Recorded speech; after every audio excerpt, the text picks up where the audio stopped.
Hi friends, Ayyanar துணை சீரியலில் இன்றைக்கி நாளைக்கான எபிசோடு பார்க்கலாம். புதுசாக பார்க்குறவங்களா இருந்தால் சப்ஸ்கிரைப் பண்ணிக்கோங்க. லைக்கு ஹைப்பு கொடுத்து விடுங்க. வாங்க வீடியோக்குள்ளே போகலாம். நேற்றுக்கு எபிசோடு எதில் முடிச்சிருப்பாங்கன்றது பார்த்திங்கன்னா, கல்யாணம் பண்ணிவிட்டு நேராக வீட்டுக்கு வருவாங்க. அவர் மனோகர் தான் வந்து நிலா கிட்ட வந்து நான் கொஞ்சம் உங்கள்கிட்ட பேசணுமா அப்படின்னு சொல்லிட்டு கொஞ்சம் வெளியில் வா அப்படின்னு சொல்லிட்டு சொல்லுவாங்க. அப்படியே எபிசோடு முடிச்சிருப்பாங்க. இன்றைக்கி வந்து பார்த்திங்கன்னா அவங்க நிலா, தேனு, மனோகர்லாம் வெளியில் நின்று பேசுவாங்க. உனக்கு என்ன பிடிச்சிருக்கோ அதை நீ செஞ்சுட்ட, அதை சாதிச்சிட்ட, கல்யாணம் பண்ணணும்னு நினச்ச, கல்யாணம் பண்ணிட்ட. இனி வந்து நீ தான் உன்னை பார்த்துக்கணும், எதுவாக இருந்தாலும் எனக்கு கால் பண்ணு அப்படின்னு சொல்லிட்டு சொல்லுவாங்க. உடனே இவங்க தேனு வந்து எனக்கு இவங்கக்கிட்ட உன்னை விட்டுட்டு போகிறதுக்கு எனக்கு ரொம்ப பயமாக இருக்குடி அப்படின்னு சொல்லிட்டு சொல்லுவாங்க. அதெல்லாம் ஒன்றும் இல்லைம்மா, என்னை நல்லாவே பார்த்துக்குவாங்க, நான் சந்தோஷமாக தான்ம்மா இருப்பேன், அவங்க என்னை நல்லா சந்தோஷமாக வச்சுருப்பாங்க, நீங்கள் நினைக்கிற மாதிரி இருக்க மாட்டேன், கண்டிப்பாக ஒரு நாள் நல்ல நிலைமைக்கு வருவேன், நீங்கள் பாருங்கள் அப்படின்ற மாதிரி தான் சொல்லுவாங்க. சரி, எதுவாக இருந்தாலும் எனக்கு கால் பண்ணு அப்படின்னு சொல்லிட்டு அவங்க சொல்லுவாங்க. சரிப்பா அப்படின்னு சொல்லிட்டு இவங்க நேராக உள்ளார போவாங்க. உள்ளார போயிட்டு அதுக்கப்புறம் டைம் ஆகிடுச்சு கிளம்பலாம் அப்படின்ற மாதிரி சொன்னதுக்கு, எதுக்கு இருங்க சாப்பிட்டுட்டு போவீங்கன்னு சொல்லிட்டு சேரன் சொல்லுவார். அதுக்கு என்ன எல்லாருமே கிளம்பிட்டாங்க, நாங்களும் கிளம்பணும் தான் நினச்சிட்டு இருந்தோம், சரி கல்யாணன்றதுனால இருந்து செஞ்சு வச்சுட்டே கிளம்பலாம் அப்படின்ற மாதிரி தான் இருந்தது. அதுக்கப்புறம் அவங்க அண்ணனும் வந்து உன்னை பார்த்துக்கோ, பத்திரமா இரு அப்படின்ற மாதிரி அவரும் சொல்லிவிட்டு அதுக்கப்புறம் காரில் கிளம்பி போயிடுவாங்க. உடனே பாண்டி தான் போயிட்டு சேரன்கிட்ட பேசுவார். ஏன்னா இப்போ கல்யாணம் ஆகிடுச்சில்லண்ணே, அது எப்போண்ணே, அது எப்போ இன்றைக்கி என்ன செய்யணுமா வேணாவா அப்படின்ற மாதிரி மொட்டையாக சுற்றி சுற்றி வலிச்சு பேசுவார். என்னடா எனக்கு ஒன்றும் புரியலையேடா அப்படின்னு. இல்லைண்ணா ஃபஸ்ட் நைட்டுக்கு இந்த மாதிரி ஏற்பாடு பண்ணணும்ல, கல்யாணம் ஆகிடுச்சில்ல அப்படின்னு. அதுக்கு இல்லைடா, நிலா வந்து எந்த நிலைமையில் இருக்குதுன்றதே தெரியாது, ஒரு வேளை அது கோச்சிக்கிச்சுன்னா என்ன பண்ணுறது, அதனால் நம்ம பார்த்து யோசிச்சு தாண்டா முடிவு பண்ணணும், எடுத்தும் கவுத்துன்னு செய்ய முடியாதுடா, கொஞ்சம் விட்டு பிடிப்போம் அப்படின்ற மாதிரி தான் வந்து இவர் சேரன் சொல்லுவார். உடனே அந்த நேரம் பார்த்து சோழன் வருவார். இவங்க 2 பேரும் பேசுகிறத நிறுத்திடுவாங்க. நான் வரும்போது ஏதோ பேசிக்கிட்டு இருந்தீங்க, இப்போ என்ன பேசாத அப்படியே அமைதியாகிட்டீங்க, என்ன விஷயம் அப்படின்ற மாதிரி சொல்லுவாங்க. அதெல்லாம் ஒன்றும் இல்லை அப்படின்னு சொல்லும்போது, இல்லை ஃபஸ்ட் நைட்டுக்கு தான் ஏற்பாடு பண்ணுறதை பற்றி பாண்டியன் வந்து கேட்டான் அப்படின்னு சேரன் சொன்னதுக்கு, அண்ணா எனக்கு வேணும்ண்ணா, நீ கண்டிப்பாக ரெடி பண்ணுண்ணா, இது விட்டால் நல்ல சான்ஸ் கிடைக்காதண்ணா, ஒரு வருஷம் நான் கல்யாணம் பண்ணிட்டு வந்தேன், ஒன்றுமே நடக்கலை, அட்லீஸ்ட் இப்போயாவது ஏதாவது நடக்குதான்னு பார்ப்போண்ணே, ஒன்று பிடிச்சிருந்தா நம்ம அதை அக்செப்ட் பண்ணிக்க போகிறா, அப்படி இல்லைன்னா வந்து வேணான்னு கத்த போகிறா, அப்புறம் அந்த கத்துற நேரத்தில் கோவத்தில் நான் எப்படியாவது அவளை சமாதானப்படுத்திடுவேன், ப்ளீஸ்ண்ணா கொஞ்சம் ஏற்பாடு பண்ணுண்ணா அப்படின்னு சொல்லிட்டு சொல்லும்போது பாண்டியன் வந்து, டே அலையாதுடா, நான் பார்த்துக்கிறேன்டா அப்படின்னு சொல்லுவாங்க. ஆல்ரெடி வந்து ஏசிக்கு வந்து ஃபிக்ஸ் பண்ண சொல்லியிருக்கிறேன், ஏசி ஃபிக்ஸ் பண்ணும்போது நிலா இருக்க வேண்டாம், நான் வெளியில் கூட்டி போகலான்னு தான் பார்த்தேன் நான், இப்போ இதை வேறு நீங்கள் செய்யும்போது அவங்க ரூமில் தான் டெக்கரேஷன் பண்ணணும், அதனால் நீங்கள் டெக்கரேஷன் முடிச்சிருங்க, ஆல்ரெடி நான் வெளியில் வந்து ஏசி ஃபிக்ஸ் பண்ணிவிட்டேன், உள்ளார மட்டும்தான் செவுத்தை ஓட்டை போட்டு ஃபிக்ஸ் பண்ணணும், இவ்வளோ தான், ஒரு 20 நிமிஷம் வேலை தான் இருக்குது, இது ஒரு 20 நிமிஷம், இது ஒரு நிமிஷம்னா அரை மணி நேரம் உங்களுக்கு போதா தானே, அதுக்குள்ளே நான் நிலாவை வெளியில் எங்கன்னா கூட்டிகிட்டு போயிட்டு வந்துடுறேன், அதுக்குள்ளே நீங்கள் இந்த வேலையெல்லாம் முடிச்சிருங்கண்ணா ப்ளீஸ்ண்ணா அப்படின்னு சொல்லிட்டு சொல்லுவார். சரிடா நான் பார்த்துக்கிறேன், நீ போடா அப்படின்னு சொல்லிட்டு சொல்லுவாங்க. அதுக்கப்புறம் வந்து இவர் பாண்டியனும் பல்லவனும் ஃபோட்டோஸ் எடுத்துகிட்டு இருப்பாங்க. இவங்க நிலா வந்து உடனே சோழன்கிட்ட வந்து, இங்கே பாருங்களேன், ஃபோட்டோஸில் எல்லாத்துலேயுமே எவ்வளோ சிரிச்சுக்கிட்டு அழகாக இருக்கிறீங்க அப்படின்ற மாதிரி வந்து சொன்னதுக்கு, ஆமாம் நிலா, பிடிச்ச பொண்ணை கல்யாணம் பண்ணும்போது சிரிப்பு வர தானே செய்யும் அப்படின்ற மாதிரி தான் வந்து சோழன் சொல்லுவார். அதுக்கப்புறம் வந்து அவங்க சரி, உடனே இவங்க என்ன பண்ணுவாங்க, நம்ம எழுந்து உள்ளே போகலான்னான்ட்டு இவங்க 2 பேரும் உள்ளார போவாங்க. அதுக்கப்புறம் கல்யாணம் ஆகிடுச்சு இல்லைன்னு, ரொம்ப ஹாப்பியாக இருக்கிற, நம்ம எங்கன்னா வெளியில் போயிட்டு வரலாமா அப்படின்னு கேட்பாங்க. எங்கே போகிறதுன்னு, பீச்சுக்கு போகலாமா, ஐயோ அது அவ்வளோ தூரம் போக முடியாது, எனக்கு ரொம்ப டயர்டாக இருக்குது, எனக்கு வேண்டாங்க, சரி இல்லை ரெஸ்டாரண்ட் மாதிரி காஃபி எதனா போய் குடிச்சிட்டு வரலாம் வரியான்னு, அண்ணனை நல்லா போடணும், அண்ணனை போட சொல்லிவிட்டு நீங்கள் சாப்பிடுங்களேன் அப்படின்ற மாதிரி தான் நிலா சொல்லுவாங்க. உடனே வந்து சேரனை கூப்பிடுவாங்க, அண்ணா இந்த மாதிரி சோழனுக்கு வந்து டீ வேணுமா, கொஞ்சம் டீ போட்டு கொடுங்களேன் அப்படின்ற மாதிரி சொன்னதுக்கு, இல்லைப்பா எனக்கு அப்படின்னு யோசிப்பார்.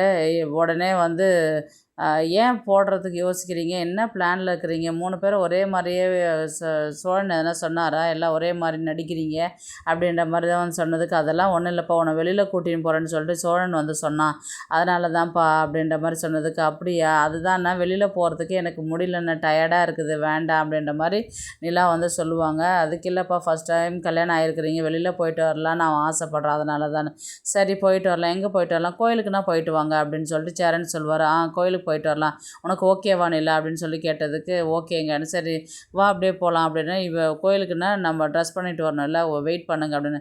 சரின்ட்டு இவங்க உள்ளார போயிடுவாங்க. சோழன் வந்து என்ன சொல்லுவார்னா, எப்படியும் இப்போ சாரி தான் கட்டிட்டு வருவார், நான் அதுக்குள்ளே போயிட்டு வேஷ்டி சட்டை கட்டிட்டு வந்துடுறேன்டா அப்படின்னு சொல்லிட்டு உள்ளே போவாங்க. அவங்களும் புடவை கட்டின்னு வருவாங்க, இவங்களும் வேஷ்டி சட்டையெல்லாம் வருவாங்க. அதுக்கப்புறம் கிளம்பி 2 பேரும் பைக்கில் தான் போவாங்க. இவங்க 3 பேர் நின்று பார்த்துட்டு பாய் சொல்லுவாங்க. அங்கே போயிட்டு கோவிலில் போயிட்டு பார்த்துட்டு சாமியை பார்த்து கும்பிட்டுட்டு அதுக்கப்புறம் லைஃப்பில் இன்றைக்கி இந்த நாளை நான் மறக்கவே மாட்டேன் இல்லை அப்படின்ற மாதிரி தான் வந்து அவர் பேசுவார். அதுக்கப்புறம் வந்து இவங்க வானதி வந்து பாண்டியனை பார்த்து பேசுவாங்க. இன்றைக்கி தானே காலையில் கல்யாணம் ஆகிடுச்சு, அதுக்குள்ளே வேலைக்கு வந்துட்டேன், வீட்டில் எதுவும் வேலை இல்லையா அப்படின்ற மாதிரி வானதி வந்து பாண்டியனை பார்த்து கேட்பாங்க. அதெல்லாம் ஒன்றும் இல்லை, ஃப்ரெண்டு பைக்கு அதனால தான் ரிப்பேர் பண்ணி கொடுத்துட்டு அதுக்கப்புறம் போனால் எனக்கு வீட்டில் வேலை இருக்குது அப்படின்ற மாதிரி தான் சொல்லுவாங்க. அப்படியா அப்படின்னு சொல்லிட்டு, இல்லை இது தேவையில்லாத கல்யாணம் தான், ஒரு வாட்டி 2 வாட்டி பண்ணுறதெல்லாம் ஒரு இதுவா, சும்மா ஃபஸ்ட்டு தான் கல்யாணம் பண்ணிட்டாங்கல்ல, இப்போ சேர்ந்து வாழ்த்த விட்டுட்டு எதுக்கு தேவையில்லாத கல்யாணம் பண்ணாங்க அப்படின்ற மாதிரி தான் வானதி வந்து பாண்டியனை பார்த்து சொல்லுவாங்க. இப்போ அவங்க கல்யாணம் பண்ணுறதுல உனக்கு என்ன பிரச்சனை, இப்போ ஏன் உனக்கு அது கஷ்டமாக இருக்குது அப்படின்ற மாதிரி கேட்டதுக்கு, கஷ்டம்லாம் சொல்ல, அவங்களுக்கு ஒன்றுனா நீங்கள் 3 பேரும் அப்படியே தாங்கன்னு தாங்குறீங்க, மேலே இருக்கிற வானத்தில் இருக்கிற நிலா கேட்டால் கூட நீங்கள் கொண்டு வந்து கொடுத்துருவீங்க போல், அந்த மாதிரி அவங்களுக்கு எல்லாமே ஓவராக ஜால்ரா தட்டுறீங்க நீங்கள் அப்படின்ற மாதிரி தான் வந்து சொல்லுவாங்க. அதுக்கு இல்லை, ஃபஸ்ட்டு நாங்கள் எல்லாம் ஆம்பளை பசங்களாக இருக்கும்போது அந்த வீட்டில் யாருமே தெருவில் இருக்கிறவங்க கூட மதிச்சது கிடையாது.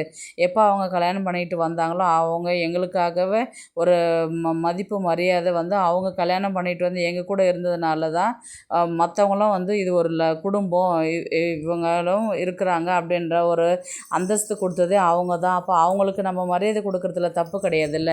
நீயாவது அட்ஜஸ்ட் பண்ணுவியா, நீ கல்யாணம் பண்ணிட்டு வந்து 4 ஆம்பளைங்கிட்ட இருந்து நீ அட்ஜஸ்ட் பண்ணிட்டு போவியா, நீ எல்லாம் பண்ணவே மாட்டேன், விட்டால் போதுன்னு ஓட்டிகிட்டு இருப்பான். ஆனால் அவங்க இருந்தாங்க, எங்களுக்குன்னு ஒரு மதிப்பு மரியாதை, நாங்கள் எப்படி இருந்தோம் ஸ்டார்டிங்கில், இப்போ எப்படி இருக்கிறோம், எப்படி 4 பேர் மதிக்கிறாங்கன்றது உனக்கு தெரியுமா உனக்கு அப்படின்ற மாதிரி தான் பாண்டியன் வந்து சொல்லுவார். என்ன தான் சொன்னாலும் அவங்க வந்து ரொம்ப நீங்கள் ஓவராக தான் பண்ணுறீங்க அப்படின்ற மாதிரி தான் மூஞ்சி திருப்பிப்பாங்க. அதுக்கப்புறம் வந்து பார்த்திங்கன்னா இவங்க வீட்டில் வந்து பார்த்திங்கன்னா டெக்கரேஷன்லாம் பண்ணிட்டுருப்பாங்க, பூவெல்லாம் போட்டுட்டு ஏசியும் ஃபிக்ஸ் பண்ணிவிடுவாங்க. அதுக்கப்புறம் இவங்க அதை வீட்டுக்கு வருவாங்க. வீட்டுக்கு வந்தோடனே பார்த்தோன்னா, இருங்க நான் இப்போ ட்ரெஸ் சேஞ்ச் பண்ணிவிட்டு வரேன் அப்படின்ற மாதிரி தான் வந்து சோழன் வந்து சொல்லுவார். அந்த ரூமில் தான் டெக்கரேஷன்லாம் பண்ணியிருப்பாங்கள்ல, ஈவினிங் தானே பார்க்கணும், அதனால் அவங்க என்ன பண்ணுவார் சோழன், இல்லை நிலா சேரீயில் பார்க்குறதுக்கு ரொம்பவே அழகாக இருக்கிற, கொஞ்ச நேரம் சேரீ தான் கட்டினிடுறேன், எப்போ பார்த்தாலும் சுடிதாரே போட்டுருப்பேன், அது போர் அடிக்குது, சேரீயில் ரொம்பவே அழகாக இருக்கிற, சேரீ மாற்றாத, கோயில் தானே போயிட்டு வந்து ஏன் உடனே கழட்ட போகிற, அதனால இப்படியே இரு அப்படின்ற மாதிரி தான் வந்து சொல்லுவார். சரிட்டு இவங்களும் சிரிச்சுக்கிட்டே அதுக்கப்புறம் உட்காருவாங்க. அதுக்கப்புறம் சேரன் தான் வந்து என்னப்பா டீ எதனா வேணுமா போட்டு வந்து தட்டேன், ஆமாம் நான் ரொம்ப தலை வலிக்குது, நான் டீ வேணும் அப்படின்ற மாதிரி நிலா வந்து சொல்லுவாங்க. அதுக்கப்புறம் இவர் சேரன் வந்து டீ போட்டு கொண்டு வந்து கொடுப்பாங்க. அதுக்கப்புறம் வந்து இவங்க எல்லாருமே வீட்டில் எல்லா வேலையெல்லாம் முடிச்சுட்டு இருப்பாங்க, டைம் ஆயிடுச்சு. அதுக்கப்புறம் இவர் சோழன் தான் வந்து பேசுகிறதுக்கு உட்காருவார்.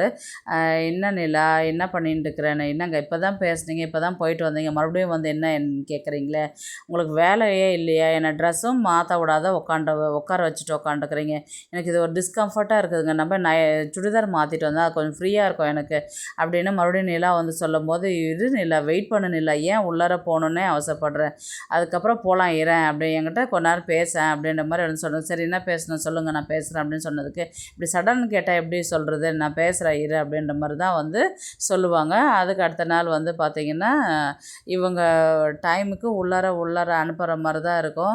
எங்கே கோவப்படுவாங்களோன்னு சொல்லிட்டு 3 பேருமே ரொம்பவே டென்ஷன்லாம் இருப்பாங்க. இவர் சோழனும் வந்து பார்த்திங்கன்னா ரொம்பவே பயந்துக்கிட்டே இருப்பார். அதுக்கப்புறம் வந்து அவங்க அந்த ரூமை டெக்கரேஷன் பண்ணுறதெல்லாம் வந்து பார்த்ததுக்கப்புறம், நீங்கள் இந்த வேலைக்கால் தான் என்னை வெளியில் கூட்டின்னு போனது, உள்ளாரவே விடாத இருந்தீங்களா அப்படின்ற மாதிரி தான் வந்து சொல்லுவாங்க. அதுக்கப்புறம் சிரிச்சுக்கிட்டே அதுக்கப்புறம் வெளியில் வந்து இதுக்காக தான் என்னை ரூமில் உள்ளார விடாத இருந்தீங்களா அப்படின்ற மாதிரி சொல்லுவாங்க. உடனே கோவப்படுவாங்கன்றது எல்லாருமே பார்ப்பாங்க. அவங்க கோவப்படல, அதை அக்செப்ட் பண்ணிக்கிட்டாங்கன்றது மட்டும் எல்லாருக்குமே ஒரு ஹாப்பியாக இருக்கும். அதுக்கப்புறம் வந்து பார்த்தீங்கன்னா, அண்ணா அவள் ஒத்துக்குனாண்ணா அப்படின்ற மாதிரி இவர் சிக்னல் வந்து காமிப்பார் மற்றவங்கக்கிட்ட. சரிடா போடா அப்படின்ற மாதிரி தான் வந்து பாண்டியன் வந்து சொல்லுவார். அதுக்கப்புறம் வந்து இவங்க 2 பேரும் உள்ளார உட்காந்து பேசுகிற மாதிரி தான் இருக்கும் லைஃப்பில். இனி வந்து நீங்கள் எனக்கு புருஷன், நான் உங்களுக்கு ஒய்ஃபு, எல்லாமே இனி சேவிங்ஸ் இருக்கணும், ஒழுங்காக இருக்கணும். நம்ம லைஃப்பில் ஒரு அச்சீவ்மெண்ட் இல்லாமல் போகக்கூடாது. எல்லாத்தையும் ஏதாவது ஒரு அச்சீவ்மெண்ட்டோட தான் நம்ம லைஃப்பை எடுத்து ஸ்டார்ட் பண்ணணும். நம்ம லைஃப்பை வந்து எந்த ஒரு டிஸ்டர்பன்ஸ் இல்லாத எதுவாக இருந்தாலும் விட்டு கொடுத்து போகணும் அப்படின்ற மாதிரி தான் வந்து நிலா வந்து நிறைய அட்வைஸ் எல்லாம் பண்ணுவாங்க சோழனுக்கு. சோழன் வந்து பார்த்திங்கன்னா லைட்டாக கையை மேலே போவார். உடனே நிலா வந்து எதனா சொல்லுவாங்களோன்னு சொல்லிட்டு பயந்துட்டு உடனே எடுத்துருவார். அதுக்கப்புறம் நிலாவே வந்து தான் தோள் மேலே வந்து இவர் சோழனுடைய கை போட்டு அப்புறம் பேச ஆரம்பிப்பாங்க. அதுக்கப்புறம் வந்து பார்த்திங்கன்னா இவங்க சேரனுடைய பிரச்சனையை தான் வந்து எடுத்துகிட்டு போவாங்க. அவங்க சந்தாவுக்கும் சேரனுக்கும் கல்யாணம் பண்ணுற அடுத்த ஸ்டெப்பு தான் வந்து எடுத்துகிட்டு போவாங்க. ஆல்ரெடி சோழன் பிரச்சனை வந்து 6 மாதம் டிலே இருந்தது. கல்யாணம் டைவர்ஸ்னு எல்லாம் போயிட்டு இப்போது அவங்க லைஃப்ன்றது அவங்க ஸ்டார்ட் பண்ணிட்டாங்க. இவங்க தான் கல்யாணம் பண்ணிட்டு வந்தாங்க. அதே மாதிரி மறுபடியும் வந்து ஒரு ரீஎன்ட்ரி மாதிரி ஃபஸ்ட்லேருந்து இவங்களதே ஸ்டார்ட் பண்ணலான்ற மாதிரி சோழனுக்கும் நிலாவுக்கும் கல்யாணம் முடிஞ்சிச்சு. இனி அடுத்த பிரச்சனை வந்து சேரனுக்கு தான். அதனால் சேரன் விஷயத்தில் 6 மாதம் ஆகிடுச்சு, இன்னும் என்ன நீங்கள் வரலையா, அமௌண்ட் சேர்த்திங்களா சேர்க்கலையான்னு சொல்லிட்டு சந்தாவுடைய அப்பா வந்து கேட்குற மாதிரி இருக்கும். பார்க்கலாம் கதையை வந்து எப்படி எடுத்துகிட்டு போகிறாங்கன்றது. இந்த வீடியோ உங்களுக்கு பிடிச்சிருந்தா ப்ளீஸ் லைக் பண்ணுங்கள், ஷேர் பண்ணுங்கள், சப்ஸ்கிரைப் பண்ணுங்கள். தேங்க்ஸ் ஃபார் வாட்சிங்.